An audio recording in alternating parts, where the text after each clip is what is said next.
Hello everyone, আসসালামু আলাইকুম। আমাদের অনেকেরই চুলের নানা সমস্যা রয়েছে।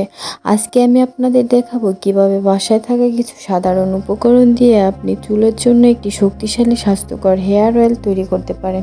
তাই প্রথমেই নিয়ে নেব অ্যালোভেরা। অ্যালোভেরা আমাদের চুলের আর্দ্রতা বাড়ায়, চুলকে নরম এবং মজবুত রাখে। তারপরে নিয়ে নেব আমলকি। আমলকি চুলের গ্রোথ বাড়াতে সাহায্য করে।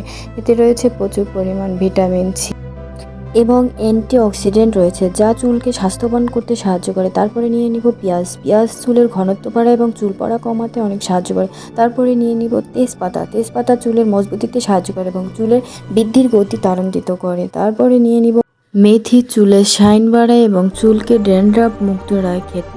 লবঙ্গ। লবঙ্গ চুলের ড্যামেজ রিপেয়ার করতে সহায়তা করে। কালো জিরা চুলের অ্যালার্জি এবং স্ক্যাল্পের সমস্যার জন্য দারুণ কার্যকর। তারপরে নিয়ে নেব মেহেন্দি পাতা। মেহেন্দি পাতা চুল সিল্ক এবং শাইন বানাতে সাহায্য করে।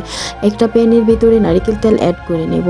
নারিকেল তেল অ্যাড করার পরে সব উপকরণগুলো নিয়ে নেব। উপকরণগুলো দেওয়ার পরে 20 থেকে 25 মিনিট জাল করে নিব অল্প আছে। তেলটি ঠান্ডা হয়ে গেলে পরিষ্কার বোতলে ছেঁকে নিব। তারপরে এটা ভালো ফলাফল পাওয়ার জন্য সপ্তাহে 2 থেকে 3 দিন ব্যবহার করুন। মাথায় ভালো করে ম্যাসেজ করে 30 মিনিট রেখে হালকা গরম পানিতে শ্যাম্পু করুন। আপনার চুল দ্রুত সজীব এবং মজবুত ঝলমলে হয়ে উঠবে। এই তেলটি আপনি রাতে ব্যবহার করলে আরও ভালো ফলাফল পাবেন, কারণ রাতে ত্বক ও চুলের শোষণ ক্ষমতা বেশি থাকে। আশা করি এই হেয়ার অয়েলটি আপনার নিশ্চয়ই পছন্দ হয়ে। আর হ্যাঁ, যদি আমার ভিডিওটি আপনার ভালো লাগে, লাইক, কমেন্ট, শেয়ার এবং সাবস্ক্রাইব করতে ভুলবেন না কিন্তু। আল্লাহ হাফেজ।